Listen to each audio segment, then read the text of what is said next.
বন্ধুরা, আজকে আমি বলবো যে আমার মিঠুর গল্প। আমি মিঠুকে কিভাবে পেয়েছিলাম আর কিভাবে আমি হ্যান্ড ফিটিং করেছি এই ভিডিওতে পুরোপুরি বলবো। তো বন্ধুরা, মিঠুকে আমি পেয়েছিলাম এই যে এই জায়গায় দেখুন।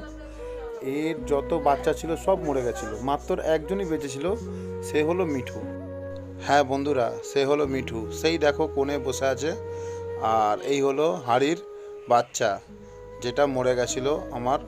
মোটামুটি এইবারের বাচ্চা সব 19টা মতন বাচ্চা হাঁড়িতে, 19টা বাচ্চা আমার সব মরে গেছিলো আমার একটা ভুলের দোষে, মাত্র একটা ভুলের দোষে আমার এতগুলো পাখি সব মারা গেছিলো।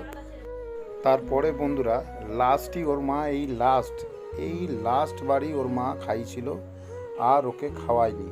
ঠিক আছে, এরপরে আমাকে হ্যান্ড ফিডিং নিতে হয়েছিল এর জন্য। তো বন্ধুরা, প্রথম যখন হ্যান্ড ফিডিং খাওয়ায়, খেতে চাইতো না।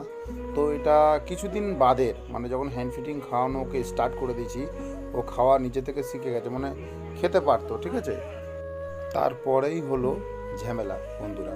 তারপরেই আমার যত ঝামেলা এই পাখিটা নিয়ে। কি হলো, এই পাখিটা আস্তে আস্তে ফেদার আসলো, এ উড়তে শিখলো।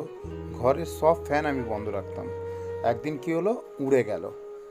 ঠিক আছে, বাইরে উড়ে গেল, আমার চোখের সামনে কাগে ধরে নিয়ে চলে গেল চোখের সামনে।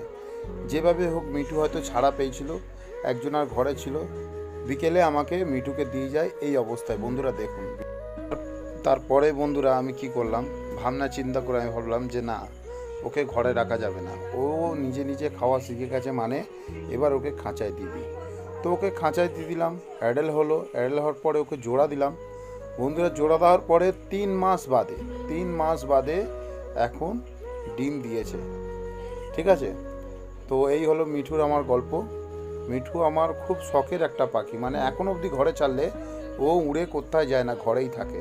আর হাত পাতলেই হাতে চলে আসে।